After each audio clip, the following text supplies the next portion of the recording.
كده بقى احنا فهمنا السلسله اتعملت ازاي. ايه اللي بيحصل بعد المرحله دي؟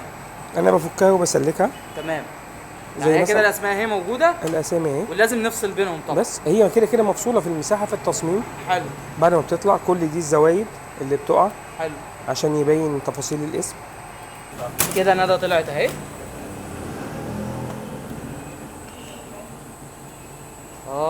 كده بقى احنا فهمنا السلسله اتعملت ازاي.